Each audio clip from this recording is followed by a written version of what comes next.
Shri Sachchidananda Sadhguru Sainath Maharaj key జై. శ్రీ సచ్చిదానంద సద్గురు అలివేలు మంగమ్మ సహిత Bharadwaj Maharaj key జై. శ్రీ సచ్చిదానంద సద్గురు నాంపల్లి బాబా మహారాజ్ కీ జై. జై సాయి మాస్టర్. ఈరోజు సత్సంగంలో మనం నేను దర్శించిన మహాత్ములు 4 అవధూత శ్రీ వెంకయ్య స్వామి వారి చరిత్ర చదువుకుంటున్నాం. రచన పరమ పూజ్య ఆచార్య శ్రీ ఎక్కిరాల భరద్వాజ మాస్టర్ గారు. దీనిలో మనం అధ్యాయం 2 అవధూత దర్శనము అనేటువంటి అధ్యాయాన్ని మనం చదువుకుంటున్నాం. నిన్న సత్సంగంలో మనం ఏం చెప్పుకున్నారంటే ఆయన జన్మించిన ఊరు, వారి తల్లిదండ్రులు, ఎలా ఆయన వెంకయ్య స్వామిగా అవతరించారు అనేదాన్ని మనం చదువుకున్నాం. నెల్లూరు జిల్లా ఆత్మకూరు తాలూకాలో నాగుల వెల్లట్టూరులో సోంపల్లి పెంచలమ్మ పిచ్చమ్మ అనే దంపతులు ఉండేవారు. సోంపల్లి పెంచలయ్య పిచ్చమ్మ అనే దంపతులు ఉండేవారు. వారి మొదటి సంతానం వెంకయ్య స్వామి వారట. ఆయన వయసు గురించి అంటే ఎప్పుడు పుట్టారు ఆయన అన్న డేట్ గురించి ఒక్కొక్కలాగా అట్లా ఉందన్నమాట. అంటే చెప్పడానికి సరిగ్గా వాళ్ళకి తెలియనట్లుగా ఉంది. ఆయన వెంకయ్య స్వామి కూడా చిన్నప్పుడు అప్పట్లో వెంకయ్య అనేవారు అనమాట. ఈయన్ని చిన్నప్పుడు కొద్ది కాలం తక్కిన పిల్లలాగానే రాత్రిపూట్ల ఆయన ఒకటి వద్దకు వెళ్ళి చదువుకునేవారట. అప్పుడప్పుడు అతను చెప్పే మాటలు సాటి వారికి అంతు పట్టకుండా ఉండేవిట. మిగిలిన పిల్లలందరితోటి కలిపి ఆయన చదువుకునేవారు. యుక్త వయసులో అందరిలాగే అన్ని పనులు చేసుకునేవారు. కట్టెలు కొట్టి బండిలో తీసుకెళ్ళి నెల్లూరులో అమ్ముకొచ్చేవారట.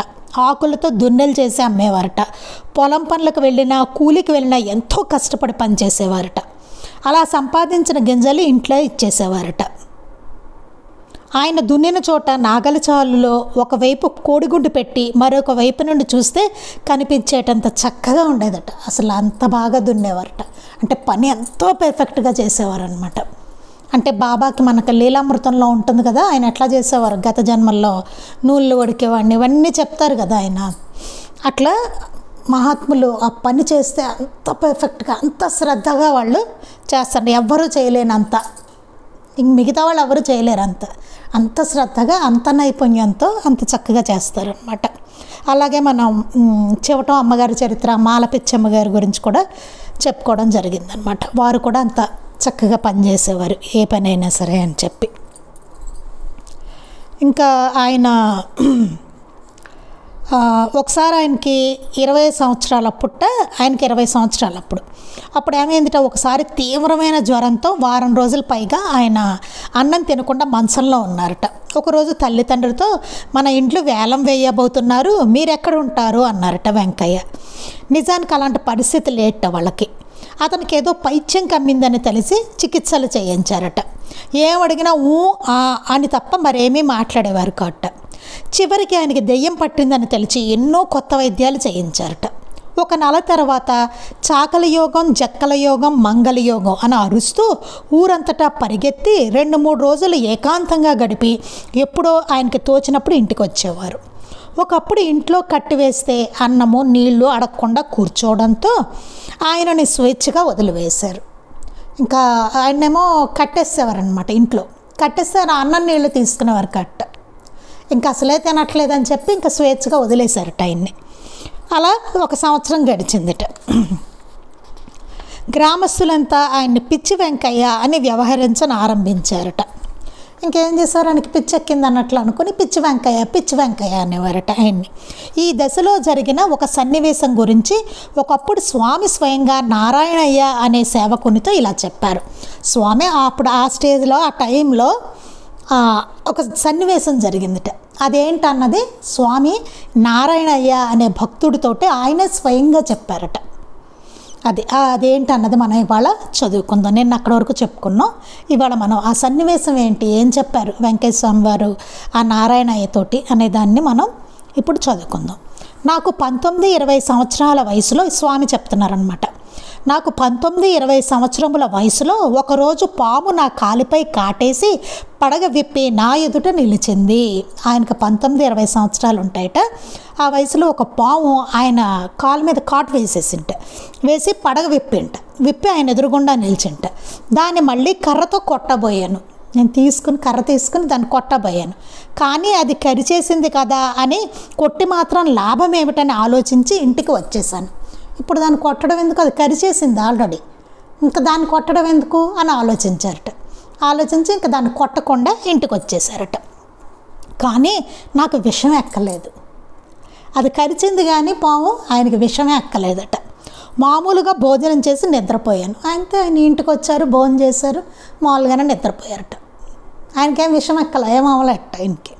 తరువాత 3 నెలల పాటు పెంచెల కోనలో ఏకాంతంగా గడిపి తరువాత నాగుల వెల్లటూరు వచ్చాడు వెంకయ్య. తర్వాత ఆయన పెంచెల కోనలో ఏకాంతంగా గడిపారట. తర్వాత నాగుల వెల్లటూరుకు వచ్చారట. కానీ అప్పటి నుంచి ఇంటికి రాకుండా చేలల్లోనూ దొడ్లలోనూ తిరుగుతూ ఎవరి దగ్గర అంటే వారి దగ్గర అన్నం తినేవారు. అతని ఒంటి మీదనున్న గుడ్డలు బాగా చినిగిపోయి ఉండేవి. ఆయనకి ఒంటి మీద బట్టలన్నీ చిరిగిపోయి ఉండేవట. బాగా అంటే అలా తిరుగుతూ ఉండేవారు అంతే. ఎవరింటి దగ్గరికి వెళ్తే అక్కడ భోజనం పెడితే ఆయన తింటూ ఉండేవారు అన్నం. అటు తర్వాత రాజపద్మాపురంలో తన చెల్లెలు మంగమ్మ గారింట్లో భోజనం చేస్తూ చాలా కాలం ఆ ప్రాంతంలో తిరిగాడు. తర్వాత ఆయన చెల్లెలు ఉంది కదా మంగమ్మ గారింట్లో భోజనం చేస్తూ చాలా కాలం అక్కడ కూడా తిరిగారట, వాళ్ళ చెల్లెలు ఇళ్ళ దగ్గర. అక్కడ అందరూ అతను పిచ్చి వెంకయ్య అంటారే కానీ అతడు ఎవరిని తిట్టేవాడు కాదు, కొట్టేవాడు కాదు. అందరూ ఆయన పిచ్చి వెంకయ్య అనేవారు. ఆయన ఎప్పుడు ఎవరిని కొట్టడం కానీ తిట్టడం కానీ మాత్రం ఎప్పుడూ లేదట. ఆకలి వేసినప్పుడు పెట్టేవారి దగ్గర చెయ్యి చాపి మిగిలిన సమయం అంతా ఒంటరిగా తిరుగుతుండేవారు. ఆకలి వేసినప్పుడు మాత్రం పెట్టేవాళ్ళు ఎవరైనా ఉంటారు కదా, వాళ్ళ దగ్గర చెయ్యి చాపేవారట. ఆకలి వేసినప్పుడు మాత్రం చేజ మిగిలిన సమయం అంతా అలా ఒంటరిగా ఒక్కఆయన తిరిగేవారట. క్రమంగా సన్నిహితులు ఆయనలో పొడచూపుతున్న మహత్తులు చవిచూడసాగారు. క్రమంగా ఏమైందట, ఆయనలో కొన్ని మహత్తులు అనేవి ప్రకటన అవుతూ వచ్చాయట. అవందరూ చూడడం మొదలుపెట్టారట. మంగమ్మ ఒకరోజు తన బిడ్డకు జ్వరం తగ్గలేదని ఏడుస్తూ ఉంటే వెంకయ్య, ఎందుకమ్మా ఏడుస్తావు, బిడ్డకు జ్వరం తగ్గిపోతుంది, భయం లేదు అని చెప్పి బిడ్డను చేతితో తాకారు. 4వ రోజు కల్లా ఎట్టి వైద్యము లేకనే ఆ బిడ్డకు స్వస్థత చేకూరింది. పిచ్చి వెంకయ్య క్రమంగా వెంకయ్య స్వామిగా రూపొందుతున్నారు. ఓసారి ఏమైందట, మంగమ్మ బిడ్డకు జ్వరం వచ్చింట. ఎంతకి జ్వరం తగ్గలేట. ఆవిడ ఏడుస్తుందట తగ్గట్లేదని. ఆయన స్వామి అన్నారట, ఎందుకమ్మా అట్లా ఏడుస్తావు, బిడ్డకు జ్వరం తగ్గిపోతుంది, భయం లేదు అని చెప్పి ఆయన చేతితో తాకారట. అంతే, 4వ నాటికల్లా బిడ్డకు ఏ వైద్యం చేయకుండానే తగ్గిపోయిందిట. అప్పుడు పిచ్చి వెంకయ్య క్రమంగా వెంకయ్య స్వామిగా రూపొందుతున్నారు. అలా నెమ్మదిగా ఆయన మహత్వం అనేది, ఆయన ఏదైనా అంటే జరగడం ఇట్లాంటివన్నీ జరుగుతున్నసరికి పిచ్చి వెంకయ్య అనుకునే ఆయన్ని వెంకయ్య స్వామిగా ఆయన రూపొందుతున్నారట. ఆయనలో ఇట్టి మార్పు కలగడం గురించి భక్తులు 2 విధాలుగా చెప్పుకుంటారు. ఆయనలో మార్పును చూసి అందరూ ఏమనుకునేవారట అంటే, ఆయనలో మొదట మామూలుగా ఉండడం, తర్వాత ఇట్లా అవ్వడం, ఆయనలో మహత్తు చూడడం, ఇవన్నీ చూసిన తర్వాత భక్తులు ఆయన్ని 2 విధాలుగా చెప్పుకుంటారట. ఒకసారి అతడు పొలం దున్నుతూ ఎద్దు మొండికేసి సరిగ్గా నడవకపోయేసరికి దాన్ని ఎంతో తీవ్రంగా కొట్టాడు. అది విలవిలా తన్నుకొని పడిపోయేసరికి తీవ్రమైన పరితాపం చెంది తీవ్ర వైరాగ్యంతో పెంచెల కోన వెళ్ళారని, అక్కడ ఒక గొప్ప మహాత్ముని దర్శనం వల్ల జ్ఞానోదయం అయిందని కొందరు చెప్తారు. 2 రకాలుగా చెప్తారట. ఆయన ఎట్లా అయ్యారు వెంకయ్య స్వామిగా అన్నదాన్ని, అంత మార్పు ఆయనలో ఎట్లా వచ్చింది అన్నదాన్ని 2 విధాలుగా భక్తులు చెప్తారట. ఒకటి ఏంటంటే, ఒకసారి ఆయన పొలం దున్నుతూ ఎద్దు బాగా మొండికేసింట, సరిగ్గా నలవలేకపోయిందట. దాన్ని చాలా తీవ్రంగా కొట్టారట. అది విలవిలా తన్నుకుని పడిపోయిందట. వెంటనే ఆయనకి చాలా తీవ్రమైన పరితాపం కలిగిందట. అయ్యో ఇట్లా కొట్టానే, అది పడిపోయిందే అని చెప్పి చాలా పరితాపం చెంది తీవ్ర వైరాగ్యం వచ్చేసింట ఆయనలో. వచ్చి పెంచెల కోనకు వెళ్ళారట. అక్కడ ఒక గొప్ప మహాత్ముడు కనిపించారట, దర్శనం అయింట. ఆయనకి జ్ఞానోదయం అయిందని కొందరు అంటారు, కొందరు అట్లా చెప్తారు భక్తులు. మరికొందరు ఇంకొకలా చెప్తారు, మరికొందరు ఇంకోలా అంటారు. అదేంటో చూద్దాం. ఒకసారి ఎవరో సాధువు పొంగవుడు వచ్చి పాలు అడిగినప్పుడు వెంకయ్య ఆయనకు పాలు సమర్పించాడట. అప్పుడు ఆ సాధువు కరుణించి అతని నాలుకపై ఏదో మంత్రం రాసి వెళ్ళిపోయారట. ఆ సాధువు షిరిడి సాయినాథుడే అయి ఉండాలని సోదరులు మాకాని వెంకట్రావు గారు వ్రాశారు. ఈ ఇద్దరి మహాత్ముల జీవిత విధానాలకు, లీలలకు, బోధలకు గల సన్నిహితమైన పోలికను బట్టి ఇది నిజమే అయి ఉండవచ్చు. ఈ ప్రాంతంలో ఎరుగని ఇంకే మహాత్ముని గూర్చి ప్రస్తావించని వెంకయ్య స్వామి ముందు ముందు షిరిడి సాయిబాబా గురించి మాత్రమే తమ అన్నగారని వ్యవహరించడాన్ని బట్టి ఈ వాదం బలీయమవుతుంది. చిత్రం ఏమిటంటే సాయిబాబా కూడా తమ శిష్యులను తమ్ముడా అని పిలిచేవారు. ఇక్కడ చూడండి, ఇది ఇంకొక ఆయన చెప్పింది ఏంటంటే ఇంకొకలా చెప్తారు. అదేంటంటే ఒకసారి ఎవరో సాధువు ఒక ఆయన వచ్చారు, పాలు అడిగారట వెంకయ్య స్వామిని. అడిగితే ఆయనకు పాలు సమర్పించారట వెంకయ్య స్వామి. అప్పుడు ఆ సాధువు కరుణించి ఆయన నాలుకపై ఏదో మంత్రం రాసి వెళ్ళిపోయారట. ఆ సాధువు షిరిడి సాయినాథుడే అయి ఉండాలని సోదరుడు మాకాని వెంకట్రావు గారు వ్రాశారు. ఆయన షిరిడి సాయినాథులు అయి ఉండాలి ఆ వచ్చిన సాధువు అని చెప్పి మాకాని వెంకట్రావు గారు రాశారట. ఇక్కడ మాస్టర్ గారు ఏమంటున్నారు, ఈ ఇద్దరి మహాత్ముల జీవిత విధానాలకు, లీలలకు, బోధలకు గల సన్నిహితమైన పోలికను బట్టి ఇది నిజమే అయి ఉండవచ్చు. ఇది ఎట్లా నిజం అన్నదాన్ని మాస్టర్ గారు చెప్తున్నారనమాట. ఈ ఇద్దరు మహాత్ములు అంటే వెంకయ్య స్వామి, సాయినాథుల వారు, వీరి జీవిత విధానం ఎట్లా ఉంది, వారి లీలలు ఎట్లా ఉన్నాయి, వారి బోధలు, వీటి మధ్య సన్నిహితమైన పోలికలు ఉన్నాయట. దాన్ని బట్టి ఇది నిజమే అయి ఉండవచ్చు అని మాస్టర్ గారు అంటున్నారు. ఈ ప్రాంతంలో ఎరుగని ఇంకే మహాత్ముని గురించి ప్రస్తావించని వెంకయ్య స్వామి ముందు ముందు షిరిడి సాయిబాబా గురించి మాత్రమే తమ అన్నగారని వ్యవహరించడాన్ని బట్టి ఈ వాదం బలీయమవుతుంది. వెంకయ్య స్వామి బాబాని మా అన్నగారు అనేవారు ఆయన. దీనిని బట్టి ఇది ఎక్కువ ఇంకే మహాత్ముల గురించి ఆయన ప్రస్తావించినట్టుగా లేదు. కానీ ఆయన బాబాని మాత్రం మా అన్నగారు అన్నారట. అందుకని ఈ వాదం బలీయమైంది. అంటే బాబానే వచ్చి సాధువు రూపంలో ఆయన నారిక మీద మంత్రం రాసి వెళ్ళారన్నది అది నిజమై ఉండవచ్చునని చెప్తున్నారు మాస్టర్ గారు. చిత్రం ఏమిటంటే సాయిబాబా కూడా తమ శిష్యులను తమ్ముడా అని పిలిచేవారు. బాబా కూడా ఏంటంటే శిష్యులను తమ్ముడా అని పిలిచేవారట ఆయన శిష్యులను. వెంకయ్య స్వామి వారేమో అన్నగారు అనేవారు సాయిబాబాని.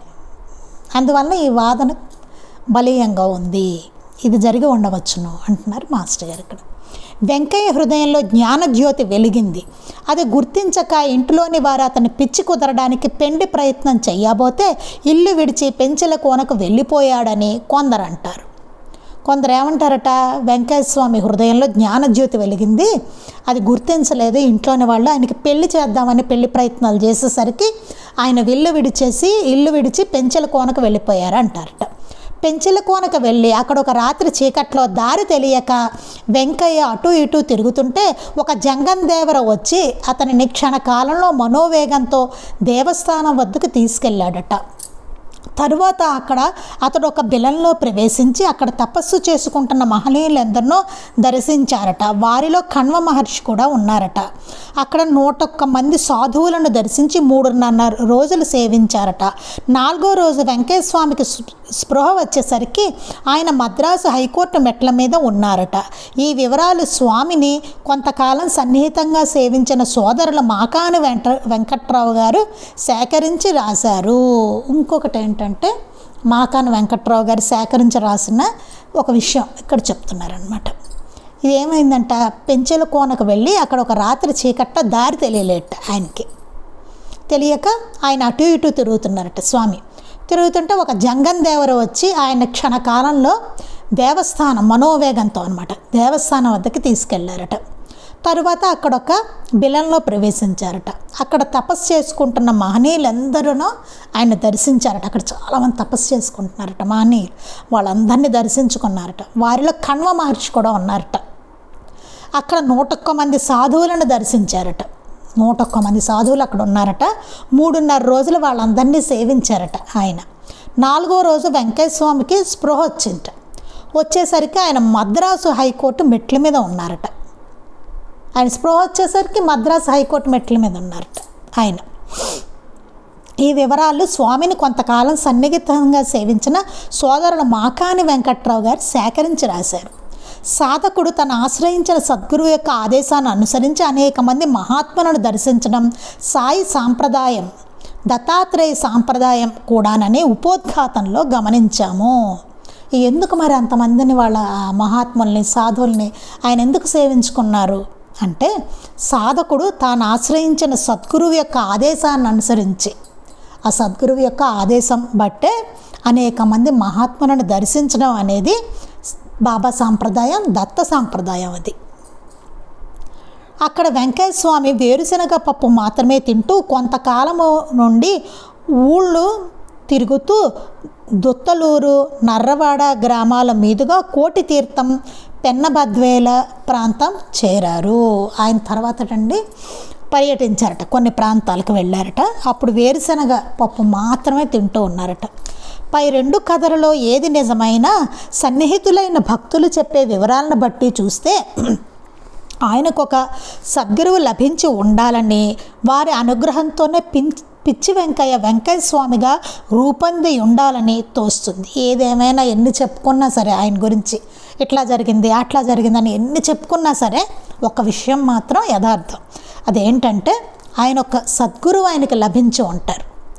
లభించి వారి అనుగ్రహంతోనే ఈ పిచ్చి వెంకయ్య అనే ఆయన వెంకయ్య స్వామిగా రూపొందారు అని తోస్తుంది అంటున్నారు. ఆయన సమాధి చెందే ముందటి రోజంతా సంపన్నత్వం, సాధారణత్వం, సద్గురు సేవ అని కేకలేశారు. ఆయన సమాధి చెందిపోయే మొదటి రోజునంతటండి సంపన్నత్వం, సాధారణత్వం, సద్గురు సేవ అని అంటూ అలా కేకలేస్తూ ఉన్నారట ఆయన. అంటే అది వారి సాంప్రదాయం అన్నమాట. అదే ఆయన సాంప్రదాయం. మానవాళికి ఆయన ఇచ్చిన చరమోపదేశం అదే. ఈ ఉపదేశాన్ని రెండు విధాలుగా వివరించవచ్చు. ఈ సంపన్నత్వం, సాధారణత్వం, సద్గురు సేవ, దీనినే అప్పుడు ఆయన భక్తులందరికీ ఆయన ఉపదేశంగా చెప్పారు అంటున్నారు మాస్టర్ గారు. అదేంటి అసలు రెండు విధాలుగా మనం దాన్ని వివరించుకోవచ్చు అంటున్నారు. ఈ సంపన్నత్వం, సాధారణత్వం, సద్గురు సేవ అనే వాటిని మానవుడు మొదట దైవీ సంపదను సాధించాలి. మానవుడు చేయవలసింది ఏంటంటే ఎవరైనా సరే మనిషి జన్మ ఎత్తిన తర్వాత దైవీ సంపదను సాధించాలి. అదే ఆయన చెప్పిన సంపన్నత్వం. అదే సంపన్నత్వం. అంతేగాని సంపద కలిగి ఉండాలి అని కాదు. సంపన్నత్వం అంటే దైవీ సంపదను సాధించాలట మానవుడు. దైవీ సంపద అంటే భగవద్గీత ఇలా చెబుతుంది: నిర్భయము, సాత్వికమైన చిత్తశుద్ధి, జ్ఞానయోగంలో స్థిరత, దానము, ఇంద్రియ నిగ్రహము, నిష్కామమైన యజ్ఞము, ఆత్మవిచారము మరియు గురువు వద్ద నేర్చిన ఆధ్యాత్మిక సూత్రాలను మననం చేయడము, తపస్సు, రుజుత్వము, అహింస, సత్యము, క్రోధం లేకుండుట, త్యాగము, శాంతి, కొండెములు చెప్పకుండుట, సర్వభూతముల ఎడల దయ, ఇంద్రియ విషయాలపై వ్యామోహము ఉండకుండుట, ధర్మ విరుద్ధమైన కార్యాల పట్ల లజ్జ, చాంచల్యం లేకుండుట, బ్రహ్మ తేజస్సు, ద్వంద్వాల పట్ల సహనము, చెక్కుచెదరని ధైర్యము, శుచి మరియు గర్వము లేకుండుట. అది సాధించకుంటే సాధకులు చేసే యజ్ఞము, దానము, తపస్సు, కర్మలనే సాధనలు వారిలోని రజోగుణ తమోగుణాలకు లోపడి విఫలమవుతాయని భగవద్గీత కూడా హెచ్చరిస్తుంది. ఈ మొదటి పదం దైవీ సంపద అంటే ఏంటో ఇక్కడంతా మనకి వివరించుకుంటూ వచ్చారనమాట. నిర్భయంగా ఉండాలట దైవీ సంపద అంటే మనకి ఇవన్నీ లక్షణాలు మహాత్ముల్లో మనకి కనబడతాయి. మీరు బాబాని తీసుకోండి, మాస్టర్ గారిని, అమ్మగారిని, ఎవరినైనా తీసుకోండి, ఈ లక్షణాలన్నీ దైవీ సంపద ఇదంతా వారిలో కనబడతాయి అనమాట. నిర్భయం, వాళ్ళకి అసలు భయమే ఉండదు, నిర్భయంగా ఉంటారు, దేనికి చెలించరు. సాత్వికమైన చిత్తశుద్ధి, వాళ్ళ ఆలోచనలు ఇవన్నీ చాలా సాత్వికంగా ఉంటాయి. మనలా కాదు, చాలా సాత్వికంగా ఉంటాయి. మన ఆలోచనలు ఎట్లా ఉంటాయి? రజోగుణ తమో గుణాలతో కలిసి ఉంటాయి మన ఆలోచనలు, సత్వగుణంతో ఉండవు మనవి. వాళ్ళకేంటి సాత్వికమైన ఆలోచనలు ఉంటాయి మహాత్ములకు. దైవీ సంపద అనమాట. జ్ఞానయోగంలో స్థిరత, దానము, ఇంద్రియ నిగ్రహం, చాలా అసలు ఇంద్రియ నిగ్రహం ఉంటుంది. మనలాగా బలహీనతలు వాళ్ళకు ఉండవు, నిగ్రహం ఉంటుంది. నిష్కామమైన యజ్ఞము, ఏది చేసినా నిష్కామంగా ఉంటుంది వాళ్ళది. దేన్ని ఫలితాన్ని వాళ్ళు ఆశించరు, దేనికి అలా చేసుకుంటూ వెళ్ళిపోతారు ఏదైనా సరే. ఆత్మవిచారము మరియు గురువు వద్ద నేర్చిన ఆధ్యాత్మిక సూత్రాలను మననం చేయడం. గురువు వద్ద ఏదైతే వారి బోధనని వాళ్ళు తెలుసుకుంటారో దాన్ని బాగా మననం చేసుకుంటూ దాన్ని ఆచరిస్తూ ఉంటారనమాట. అందుకే ఏం చెప్పారు మాస్టర్ గారు, బాబా బోధల్ని మనం చదువుకొని మననం చేసి ఆచరించాలని చెప్పారు. తపస్సు, రుజుత్వము, అహింస, సత్యము, క్రోధము లేకుండడం, కోపమే ఉండట, సత్యమే పలుకుతారట, హింస చేయరు, రుజుత్వం ఉంటుంది, త్యాగం ఉంటుంది, శాంతి ఉంటుంది, కొండెములు చెప్పకుండుట, ఒకళ్ళ మీద ఒకళ్ళకి ఇట్లాంటి కొండలు చెప్పడం అనేది వారికి ఉండదు. సర్వభూతముల ఎడ దయ, అన్ని జీవుల పట్ల దయ.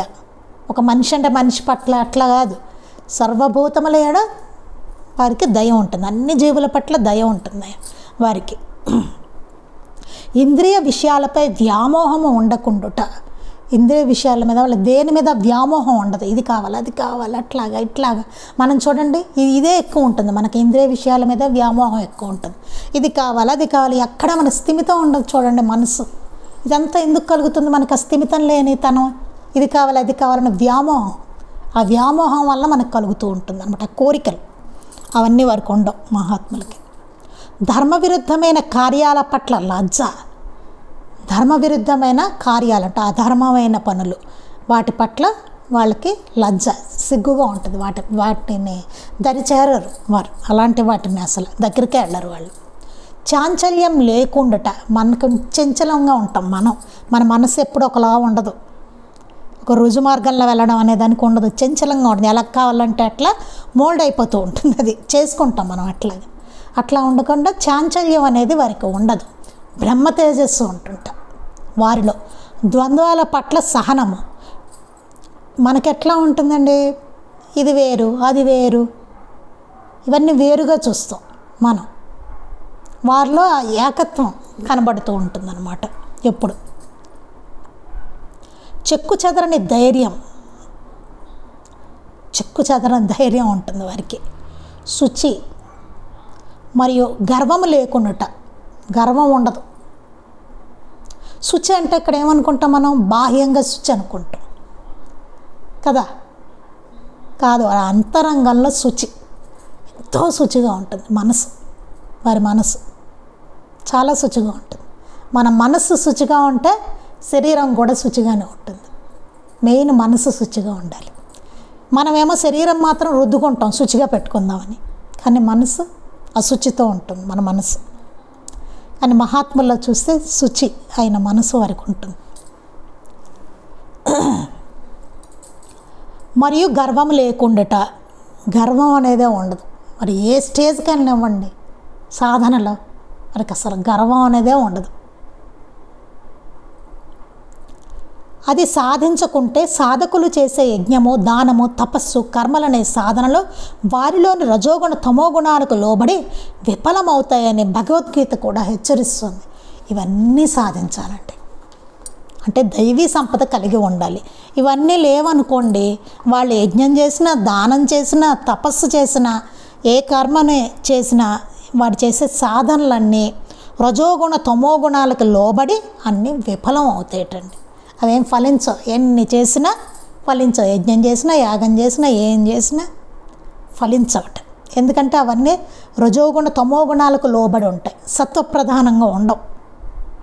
సత్వప్రధానంగా చేయాలి ఏం చేసినా, అంతే కదా, సత్వగుణంతో చేయాలి. సత్వగుణం ఎట్లా అంటే ఈ దైవీ సంపద అనే గుణాలను కలిగి ఉండాలి, ఈ లక్షణాలన్నీ ఉండాలి వాళ్ళల్లో. అది స్వామి చెప్పిన రెండవ పదం సాధారణ, అంటే ఇవన్నీ మనని అలవరుచుకోమని సమాధి అయ్యే ముందు రోజు ఆయన చెప్పారనమాట. దాని వివరణ అంతా మాస్టర్ గారు చెప్తున్నారు. ఈ అవధూతల మాటలు అట్లాగే ఉంటాయండి, మనకేం అర్థం కాదు. అవి అర్థం చేసుకోవాలంటే మాస్టర్ గారు లాంటి వారు చెప్పవలసిందే మనకి.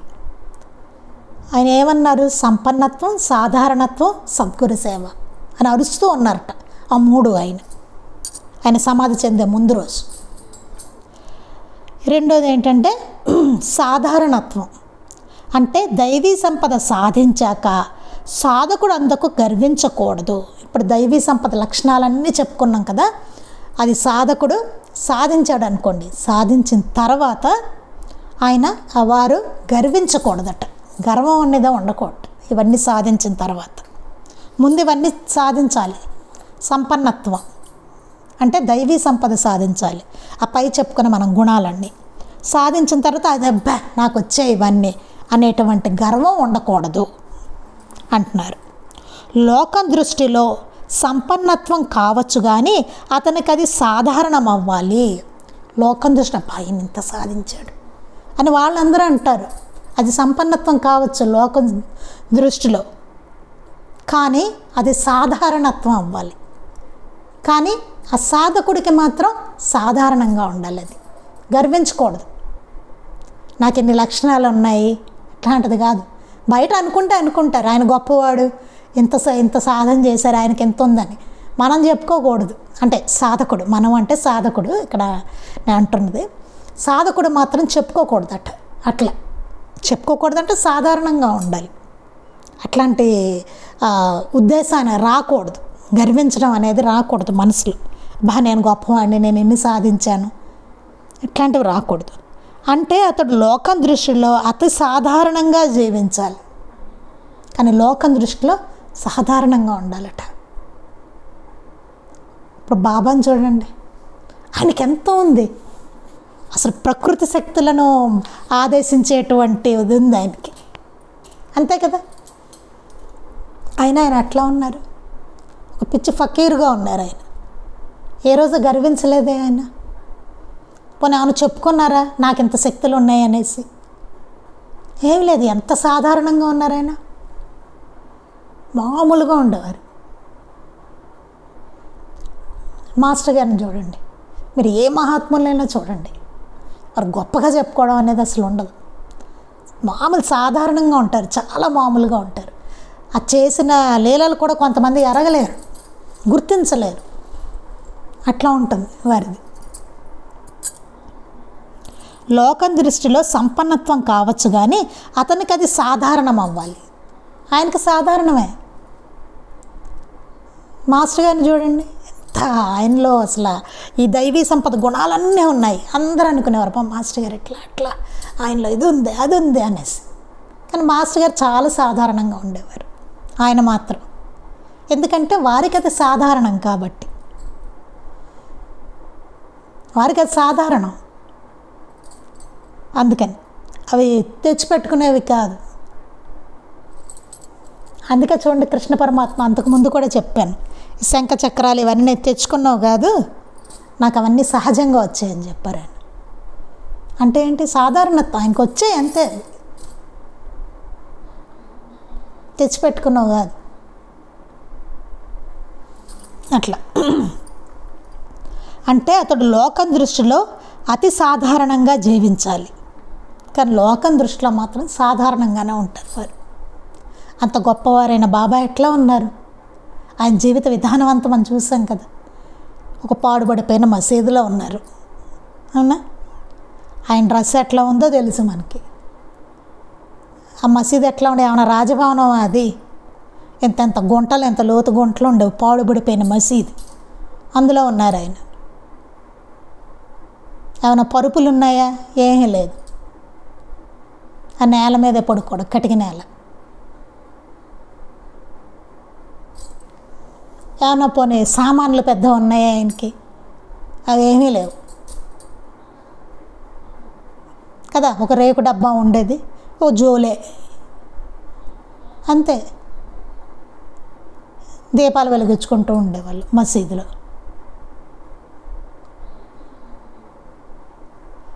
అంతకుమించి ఏం లేదు. ఎంత సాధారణంగా ఉన్నారు చూడండి ఆయన. బయటికి సాధారణంగా ఉన్నారు, లోపల కూడా సాధారణంగా ఉన్నారు కదా. బాహ్యంగానూ అట్లాగే ఉన్నారు, అంతరంగంలోనూ అట్లాగే ఉన్నారు. ఏ రోజు ఆయన గురించి ఆయన గొప్పగా చెప్పుకోలేదు. అల్లా మాలిక్ అంటే భగవంతుడే, ఆయన చేస్తారు. అల్లా అచ్చాకరేగా ఎవరు నమస్కారం పెట్టినా అదే చెప్పారు ఆయన. అంతేగా నేను ఆశీర్వదిస్తున్నాను అని అల్లా మాలిక్ అన్నారు. ఆయన చూసుకుంటారు అంత. అల్లా అచ్చా కరేగా, ఆయన మంచి చేస్తారు. అంతా నా గురువు యొక్క కృపే, ఆయన వల్లనే, ఆయన ప్రసాదిస్తున్నదే, ఆయన వల్లనే జరుగుతుందని చెప్పారు. ఆయన గొప్పతనం ఎప్పుడు ఆయన చాటుకోలేదు. అదే మనం మాస్టర్ గారిలో కూడా చూస్తాం. అన్నీ బాబా చేస్తున్నారని చెప్పేవారు ఆయన. అంటే అతడు లోకం దృష్టిలో అతి సాధారణంగా జీవించాలి. అయినప్పటికీ సద్గురువు నుండి అతడు నేర్చిన దానిని హృదయంలో నిరంతరము ధారణ చేస్తూనే ఉండాలి. అయినా సరే, అంత స్థితికి వెళ్ళినా సరే, ఆయన సద్గురువు నుండి ఏదైతే నేర్చుకున్నారో దానిని హృదయంలో నిరంతరం ధారణ చేస్తూనే ఉండాలి. ఆయన దగ్గర ఏదైతే గురువు నుంచి నేర్చుకోవడం జరిగిందో దాన్ని ఎప్పుడు ధారణ చేస్తూనే ఉండాలి. అదే సాధారణత్వం అంటే. అదిట సాధారణత్వం అంటే అంతరంగికంగా అంతా ఆయన గురువుదే ఆ ప్రతిభ అంతా. బాబా అట్లాగే ఉండేవారు, మాస్టర్ గారు కూడా అట్లాగే ఉండేవారు. అంతేగాని నేను ఎంత సాధించాను అన్నట్టుగా ఎప్పుడూ లేదు. చాలా సింపుల్గా, బయట లోపల కూడా ఆయన అట్లాగే ఉండేవారు. ఈ రెండు సద్గురు సేవ వలన మాత్రమే సాధ్యమవుతాయని స్వామి బోధించారు. మరి రెండు ఎట్లాగా అంటే సద్గురు సేవ చేయాలట. సద్గురువు యొక్క సేవ చేసుకుంటే అప్పుడు ఈ సంపన్నత్వము, సాధారణత్వము అనేటువంటి గుణాలు కూడా మనకి అలవడతాయి అని చెప్పారట. సద్గురువు సేవ వలనే వస్తాయట ఇవన్నీ. అలా కాకుంటే పవిత్ర గ్రంథాలు చదివే వారందరూ ఆత్మజ్ఞానులు అయ్యేవారే కదా. అది కాదనుకోండి, ఎన్నో పవిత్ర గ్రంథాలు ఉన్నాయి మనకి, ఎన్ని గ్రంథాలు ఉన్నాయి.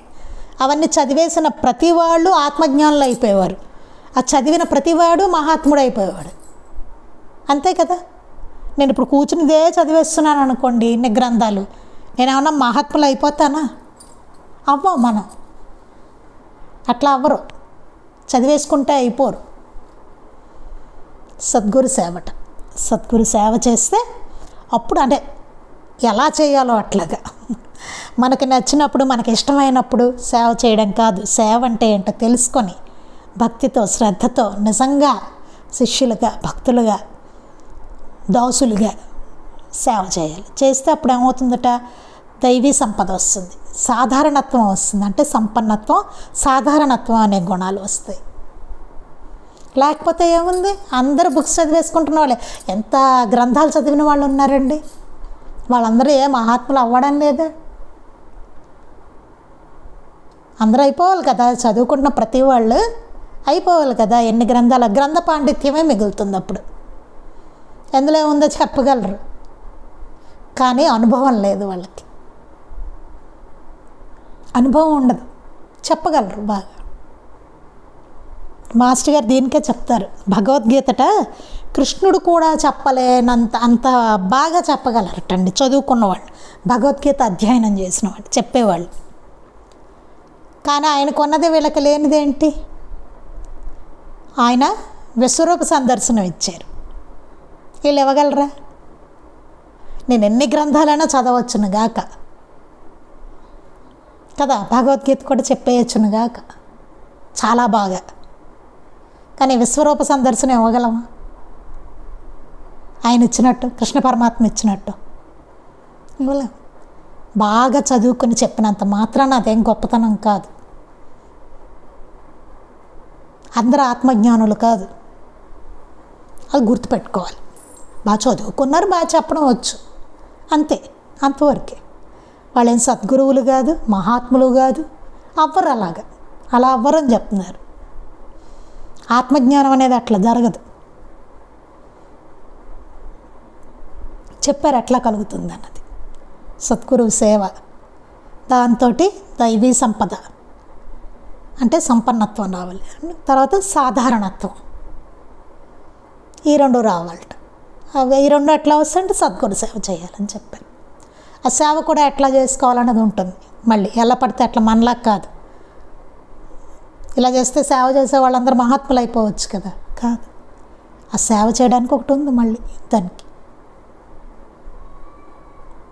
ఇవన్నీ ఇంత లింక్ ఉందండి. సాధన చేసి అయ్యే వాళ్ళకే అంత ఉంటుంది వారికి. సాధన అంటే అది అట్లాంటిది అన్నమాట. సాధన చేయడం వల్ల ఇట్లాంటి గుణాలు ఇవన్నీ రావాలి మనిషికి. అంటే మనిషి అన్నవాడికి దైవీ సంపద అనేది రావాలని చెప్తున్నారు. అంటే మనిషిగా పుట్టిన తర్వాత ఆ స్టేజ్కి వెళ్ళాలి, ఆ గుణాలు అనేవి రావాలి. అందుకోసమే ఈ ప్రయత్నం అంతా అదే, అటువంటి సద్గుణాలు అలవరుచుకోవడానికి. అది చెప్పింది. ఇంకేం చెప్పారో మనం రేపు చెప్పుకుందాం. శ్రీ సచ్చిదానంద సద్గురు సాయినాథ్ మహారాజ్ కీ జై. శ్రీ సచ్చిదానంద సద్గురు అలివేలు మంగమ్మ సహిత భరద్వాజ మహారాజ్ కీ జై. శ్రీ సచ్చిదానంద సద్గురు నాంపల్లి బాబా మహారాజ్ కీ జై. గురుదేవ దత్త అవధూత చింతన. లోకా సమస్తాః సుఖినో భవంతు. లోకా సమస్తాః సుఖినో భవంతు. లోకా సమస్తాః సుఖినో భవంతు. జై సాయి మాస్టర్.